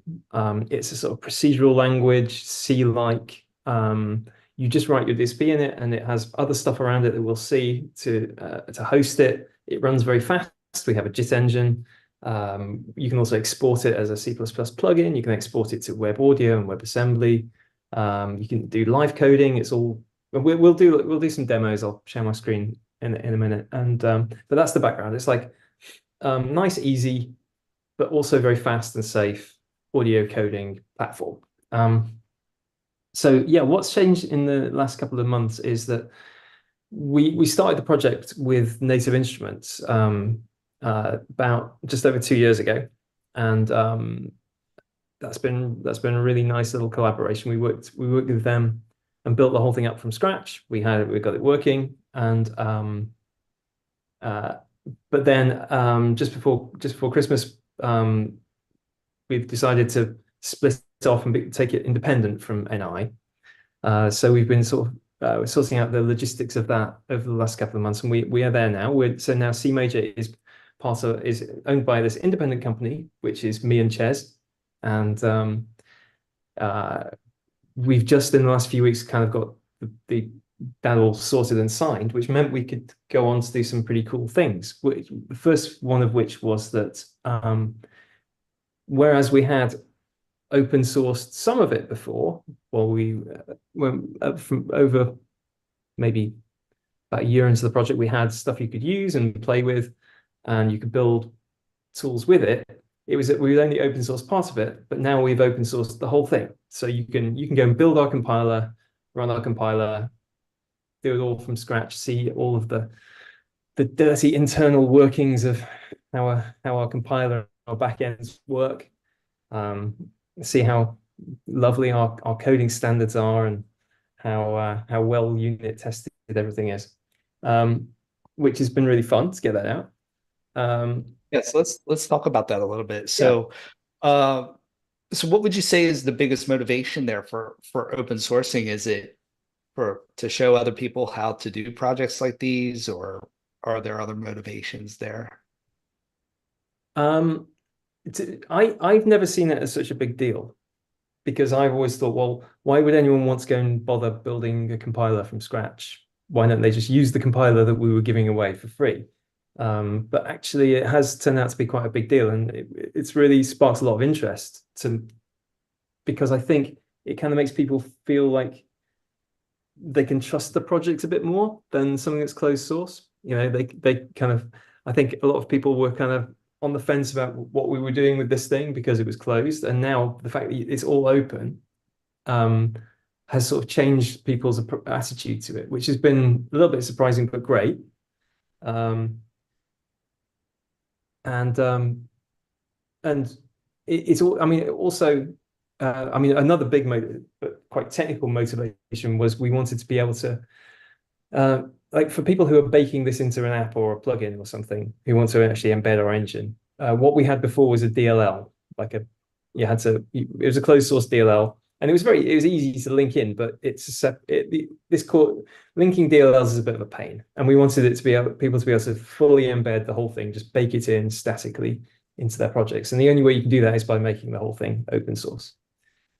And thirdly, it means that we've been able to do a GPL commercial license for it now. So if people do want to do that, we can actually do same as sort of Juice style, traction engine style GPL commercial. So it's all GPL. Everyone can use it, open source. But you know, if you're going to bake it into some incredibly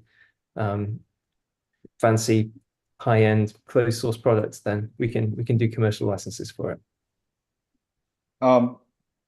So one of the things that we've talked about in depth on this channel and through your talks with at ADC is, well, why C major? Why use C major rather than C++? I'm wondering if you could just talk a little bit more about the motivation around that again, and the advantages and the challenges around C++ that that you've seen through your experience. I mean, there's over what 30 years experience between the two of you.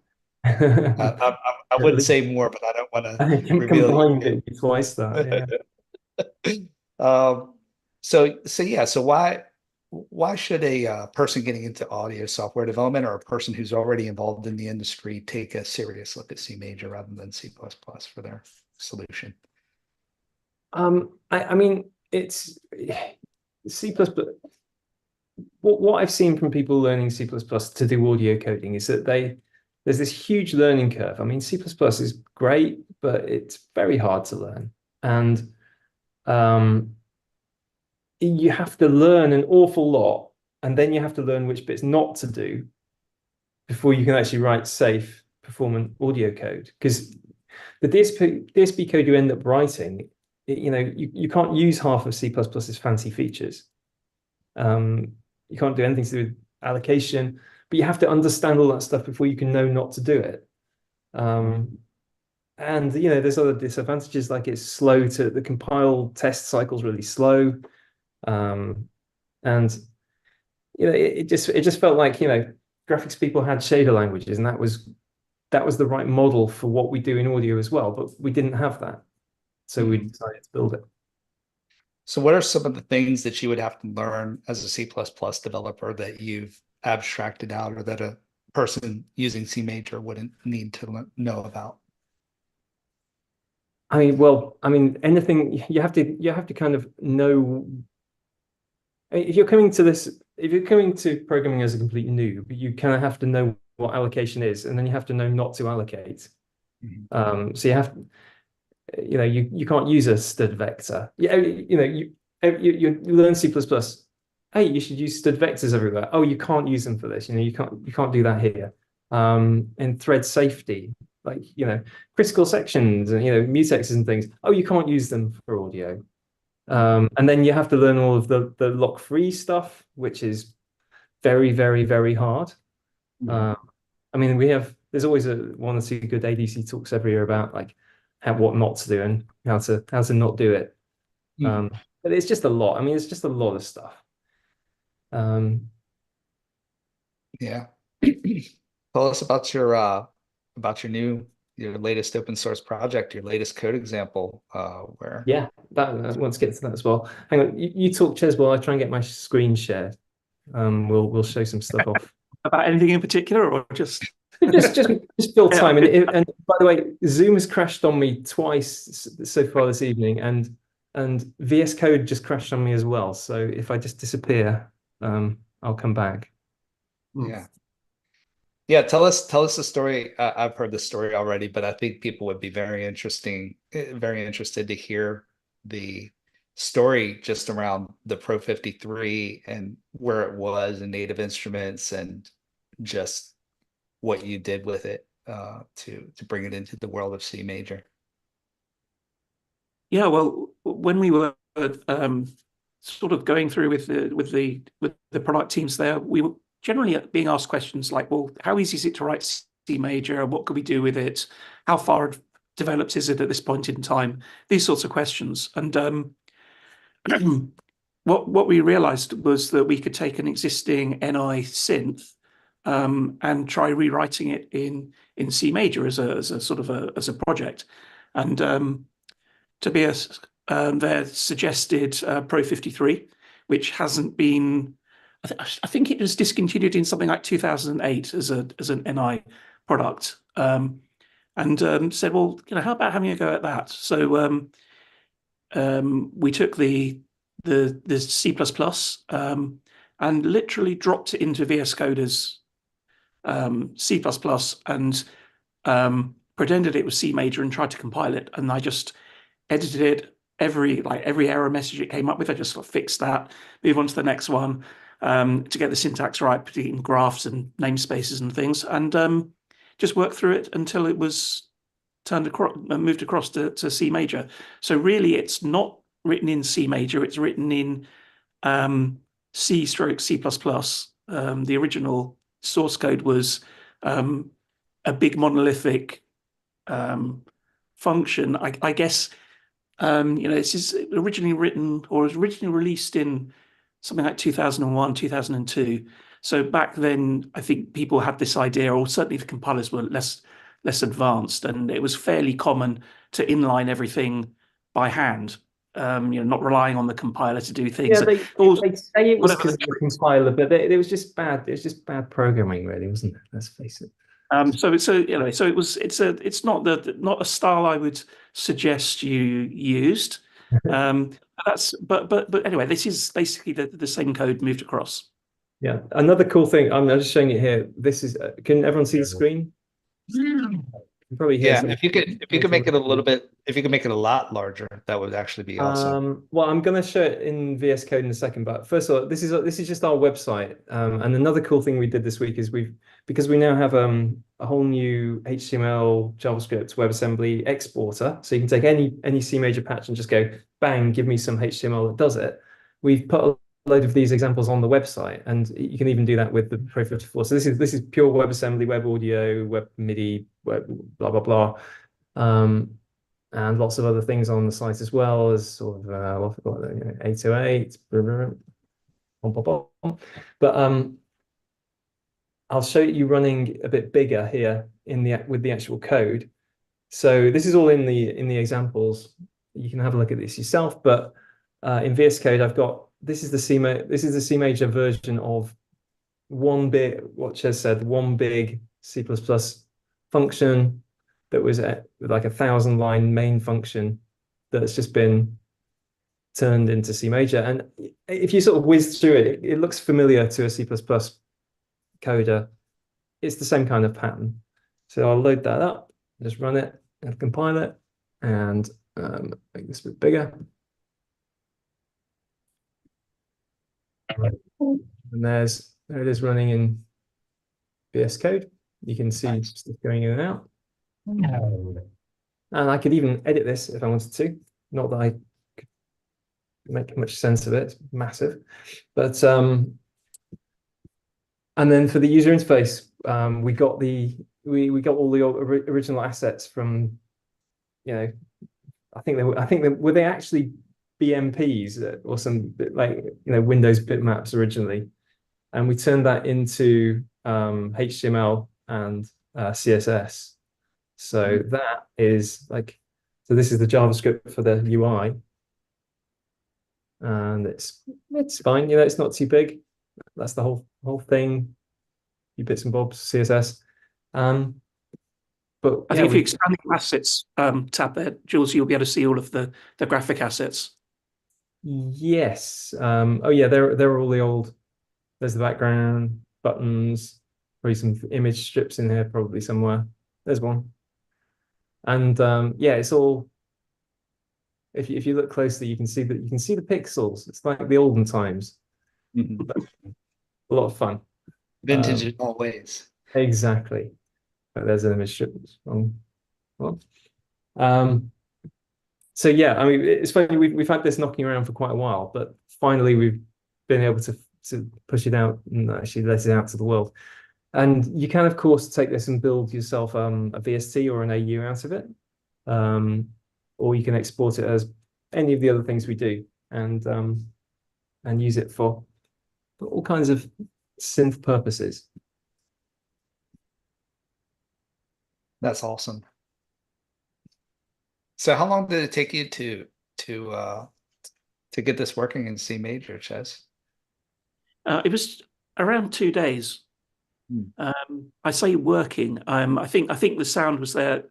The GUI hadn't been done at that point. It was just the sound. So Jules, if you click on the custom tab to turn to the generic GUI. Oh yeah. So it would have just turned up as like this with all of the parameters, and things like the program bank took a little bit of time. So there's all of the original presets from the original instrument, and I had a bit of a struggle there to get them all exported and pulled across because they were in a binary file format. The original asset, like a CSV file with all of the parameter values, had sort of disappeared somewhere. It wasn't in source control anymore, and all they had was the kind of sort of binary blob. So I had to write some code to try and pull that all apart. We found a typo, didn't we, Jules, in one of those patch names? We can't remember whether it was near the top. It was like the fifth one or something. Percussive organ. Is it did they mean to write precussive organ, or is it percussive organ spelt wrong? We'll never know. Or did we mess up when yeah, so there we are. But this has been a lot of fun. And also, I mean, the great thing about this, and the reason we're super happy to let it out there, is that there's a proper synth, you know. So a lot of our other examples are kind of learning code where it's like, oh, here's a hello world, or here's a simple sine synth or a simple sample. Whereas this is a product. It was an actual product. So this is the first thing we've had where we can point to it and go, like, you can use CMajor to build a whole product here. Yeah, and a very successful product at the time. Yeah. And one that I don't think you can get anymore. So this might be the only way you can play with it these days. And is that vanilla JavaScript that you used for the user interface, or did you use React? Yeah, it's JavaScript. It's in fact, this is kind of where I learned JavaScript, doing this UI last year, for user interfaces anyway. Yeah, where's it gone? It's I mean, for anyone who's interested, we've not gone down the sort of React route, although you could write your UI in React if you wanted to. This is just like modern HTML element components, web components, in JavaScript and CSS, and it works really well. And the great thing is that you can take, like, I'm running it here in VS Code. So in this here, we've got the UI is being viewed in VS Code, but all of the audio is running through our JIT engine. So it's very optimal, and that's running natively behind the scenes. But when I viewed it in the website, in the browser, that was web audio, where we'd compiled all of the DSP to it just gets turned from CMajor into WebAssembly and hidden away inside JavaScript. But then we can you can also take this and export it to C++. So it'll show you down at the bottom here. If I look at the generated code, VS Code will show you like, here is a C++ version of that, the whole thing. I'll open it with the editor. And this is 7,000 lines of code. It's C++. And you can take that, and we also export the things you need to build that as a Juice plugin, or you can take that class and just embed it in your own C++ program. And the inside here, like the CMajor has been converted back to C++. So this is like dependency free and ugly, but it'll work well. And so yeah, we've got a lot of different things you can do with these patches when you've written them. But but our exported C++ also embeds all of the assets and JavaScripts and things that it needs for the user interface, so that if you were to build it as a Juice plugin, you still get the web interface running in a sort of embedded browser. So it's exactly the same, but as a native plugin. And what about performance for more graphic intensive types of tasks like FFTs, things like that? Have you done anything like that? Do you see any notable differences between that versus full C++ code? It depends what you're doing. I mean, browsers are really good at rendering these days, and you could, if you were writing some sort of 3D fancy bouncing around display, you'd probably be wanting to write that in as a shader anyway. So you could write that with web. Is it web GPU? What do they call it, the latest one? And it will work really well. The browsers are also very, very good at doing 2D shape rendering and animation. So I mean, we found this is very good. You have to bridge JavaScript to native code to get the data across, but that's okay. Yeah, we've not hit any bottlenecks yet. It'll be interesting as we get going to find more tricky situations, but then when we find them, we can optimize them. Mm-hmm. Do you see any performance in the browser, any performance difference in the browser versus natively in inside of a plugin? Or would you say that the performance is the same between the two? Yeah, our native JIT engine is much faster. I mean, one of our big selling points here is that our JIT is really fast. And our WebAssembly is also about as fast as it can get, because we now use the LLVM engine optimizer to generate the WebAssembly. So I think, but in both cases, running natively like here in VS Code or in a plugin and in the browser, they're both going probably about as fast as you can get this code to run. But what is it, Ches? About half the speed in WebAssembly? You've done some. That's that kind of finger in the air. Yeah, it's what people say about WebAssembly in general, really. One question that Robert Bristow Johnson, RBJ, legendary RBJ, asks is if you can create a class and overload operators like you can in C++. No, but do you ever need to do that in DSP code? I do that all the time in UI code and glue code, but I've never done it in DSP code. But the thing about it is that our you aren't encapsulating using classes, you're encapsulating using processors. So CMajor is a different sort of pattern. So the code reuse is declaring a processor with inputs and outputs. The only way that that you can affect a processor is by sending it events, changing the data that's fed to it. So the style, like the unit of encapsulation is different. So overloading doesn't really fit with that. What you can do is parameterize processors so that you could alter the data types they work on and things like that. So that's that's sort of where we end up with CMajor. Okay. He's saying specifically with matrix multiplication and other matrix operators? You don't need it. We have that. We do all that, but you don't need. Sorry, operator overloading was that. I heard the question as like the polymorphic classes. We haven't done that yet. Maybe we will. Part of like language design conservatism is to not do too much in V1 because you might regret it. So as we get going, we'll see if that's needed. I mean, operator overloading, it's possible. But yeah, like Ches says, I think we found that in most cases we've kind of don't use generics to get around that, and I've not hit any code that could have been better with operator overloading yet. Maybe there is a use case for it. But you have to be careful not to add,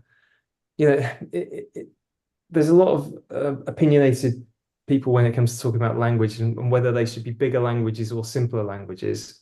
And we're somewhere in the middle, and we don't want to drift into the big language territory too soon. It might be that there are things we should add. Yeah, we have to be quite careful about what we choose. Yeah. And so am I right in saying that CMajor is strictly a DSP language, and that everything else, file browsing, any other non-real time? No, there's no allocation. There's no there are no threads, but there are threads. I mean, the way it's designed is it's we have these independent processors, like Ches was saying, because they can only communicate via events and streams to each other. This gives us the ability to sort of break them up and auto parallelize things. But yeah, this is only a language. It just runs in its own little bubble, and it talks to the outside world via events and streams, and that's all it can do. It can't see, it can't allocate memory, it can't write to disk. It may be, it could be running in a tiny DSP on a device is our aim ultimately, and the code doesn't know. And the glue code, all the other stuff, we're kind of veering towards JavaScript being the preferred language for that, because it runs everywhere, everyone knows it, it's easy, it won't crash. Doesn't have to be fast, but it's pretty fast anyway. And we found that this as a system is working really well. So the really number crunching performance critical bits are CMajor. Everything else, just script it with JavaScript. So what you're saying is that theoretically you could create a doll that would work and perform comparably, both natively and in a browser, with using the same code. Absolutely, yeah. Or anywhere, or native. And also part of the architecture is that the UI and the backend don't have to be on the same machine, or even the same, they could be completely separate because they're connected by channels of communication. They're not like, you don't expect to share memory. Yeah. So in fact, one of the things you can do with our toolset is you can run it in server mode, where the server, it runs an audio server, it'll load a patch, but this is headless, so it'll play the audio, but then it opens a HTTP server, and then some other device can then show the patches user interface on a different browser across a network, and none of the code knows that this is happening.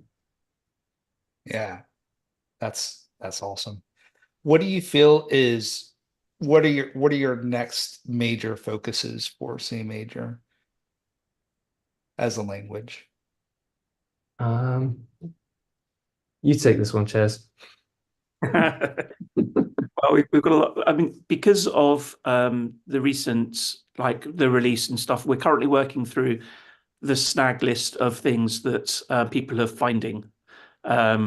So we've got a set of issues that people on the forum, on the Discord channel have raised, and we're just working through those. We're looking at some interesting stuff with Stefan from the Faust team, who's been looking at integrating Faust into the patch format, which would then mean that you can support Faust in C major patches. That's really interesting, and there's a lot of potential there for kind of transpiling other languages into C major. So looking at that, we've got work to do on our license agreement stuff. So to try and get the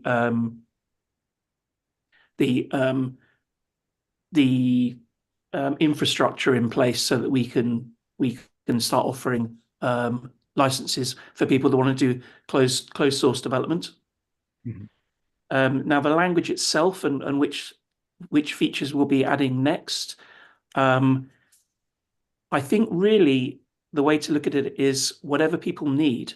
I've got some personal favorites that I'd love to get involved to implement, but really the most useful thing is to actually have people with a real use case to say, I'd love to use the language, except it doesn't have this or this or this feature, because then not only do we do the development work, we see it getting utilized there and then, and that is just the whole point really of why we're doing this effort is to see stuff being used, because we can kind of noodle away for years adding random features that nobody cares about, and that's not really the point. The point is to actually produce useful tools that solve real world problems.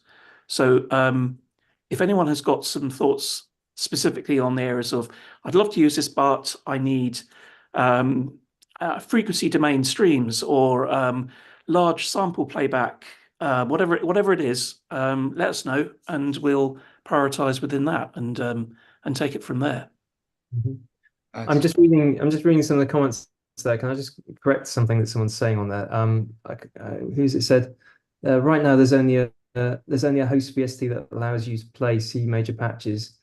And something about like it would be really nice if CMajor could directly export to VST. You can, we do that, and also clap. Like you can emit, you can take a patch and emit clap source code that you can then compile into a clap plugin, and you can emit. It'll pop out a ready to go Juice project that will build you a VST or an AU or an AU v3 completely natively. So there's no intermediate plugin involved. You literally popped out a thing that then you build and put in your door. And I've got a couple of ideas there for how we can make that even easier at some point by just having it actually emit a binary, which would be really nifty. But the reason we have the JIT plugin as well, which is basically a VST that will load a C major patch dynamically, is so that then you can live code and iterate. You can just be editing your code while your plugin's running in the door and without stopping anything, and you're just changing your code and it's just live reloading. That's what you need the JIT plugin for. But like, for example, if I wanted to release the Pro 54 as a native VST, I could do that and there will be no JIT. It will just be like, it's a one-step process to get the project that I then compile to that. So, and there was, and we can clap as well, which I should have mentioned earlier, because everybody loves clap. It's cool. Yeah. So there's the question from Spia Music as well. How does CMajor handle multi-rate processing, something akin to computing samples on demand like it currently works for Faust?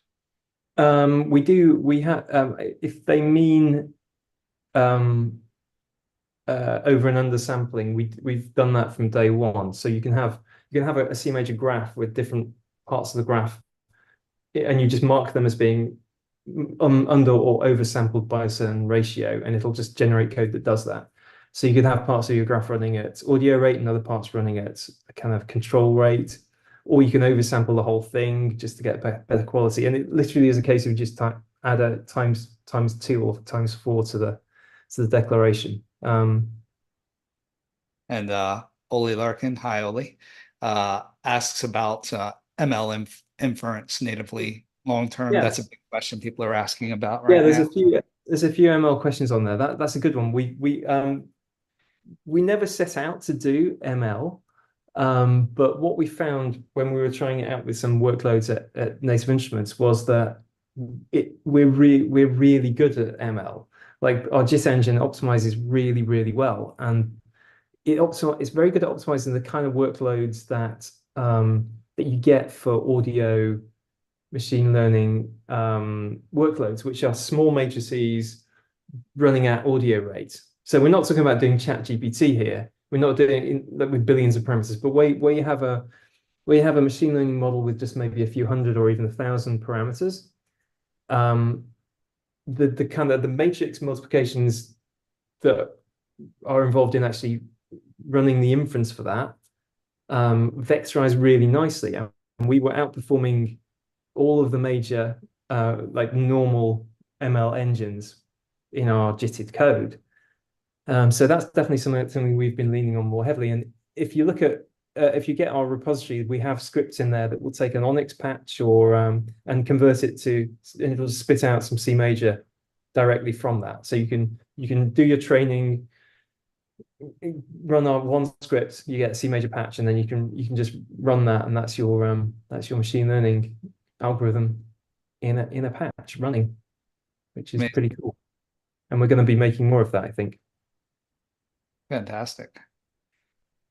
Jules, the Guitar LSTM example is one of those, isn't it? Oh yeah, I've got that right here. It'll probably give you horrendous feedback if you try and run it. Oh yeah, I might have to. Yeah, I'm just going to turn that off. But it is very very cool. But I'll show you the code that's actually generated. So this is actually this is auto generated. This lot, like it's just a lot of weightings, and that's it really. And then there's where's our here's our actual library of ML primitives that uses, and that's it, the whole thing. And that's like a trained guitar distortion, whatever it was that we yeah, I mean you can talk about more about this than I can. Yeah, it's one of the standard open source projects. I think there was on the audio programming when you're doing the neural network learning type stuff. So yeah, that's taken a slightly circuitous route from RT Neural. So that's a CMajor implementation of the operators that appear in RT Neural, and then translated into CMajor. Yeah, works well. Now, I think the thing that when we talk about things like an LSTM where you end up with per frame inference, so you're running 48,000 inferences a second. You basically need a system where the overhead per call is very low. Obviously, if you have a different type of machine learning model where you can get sort of this sort of parallelism in the algorithm where the like a FIR filter where each output is not dependent on previous outputs, then obviously you can use larger blocks, and some of the very fancy, very large libraries will perform better than us. But it's really horses for courses. It depends very much on what your model is. And if you'll find yourself doing these sorts of models, which are smaller and you need a lot of inferences per second, then this seems to be quite a good fit for that. Nice. What else can I show you? I mean, all of these are on the oh, I'm going to release this one later. Someone did this at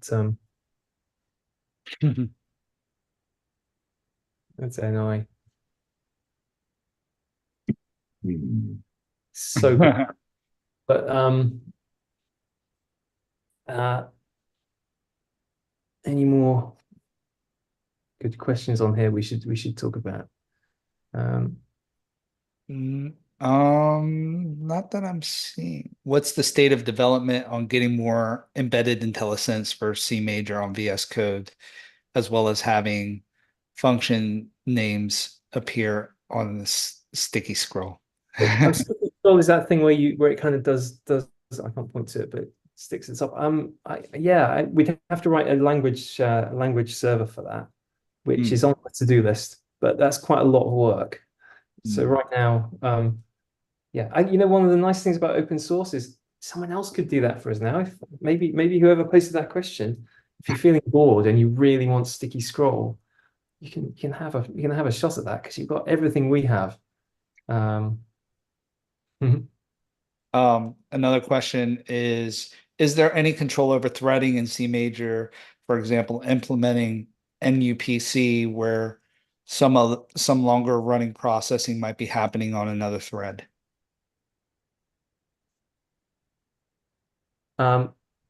We not yet, but we've from day one we've kind of baked into the architecture that this is possible.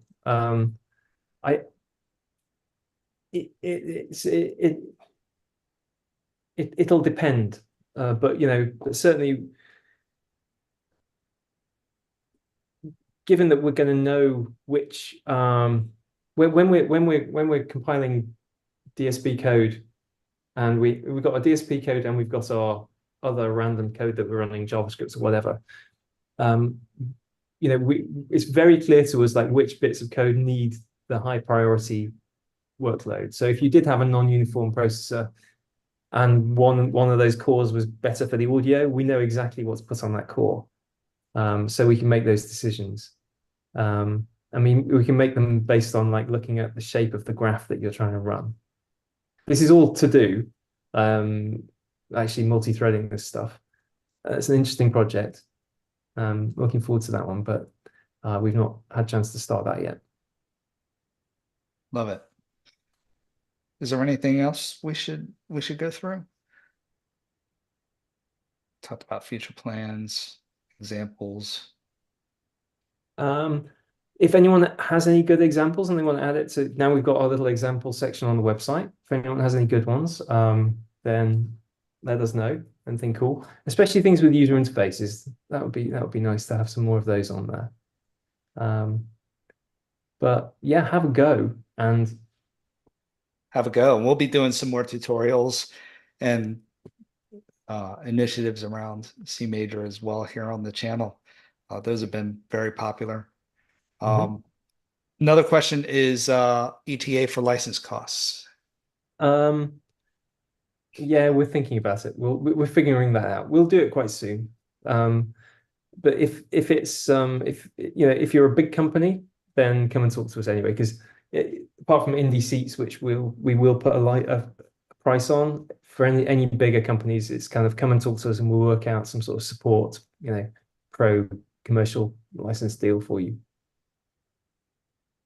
Right. All right. I think that's it for questions. With that, we'll go ahead and sign off of the live stream. Thank you so much to everybody who's tuned in to the meetup. I hope that you found it useful. As I mentioned before, the place to go is our audio programmer community. We have Jules and Ches in there as well, who are talking about CMajor and the new things that are happening in that world, and as well as the wider world of audio programming. And so join us on theaudioprogrammer.com/community. And with that, we'll go ahead and sign off. Any parting words, Ches, Jules? Happy coding. With wisdom. Right, go out there, write some code, folks. Get coding. All right. Thanks, folks. Thanks, everybody. Cool. All right, we're off.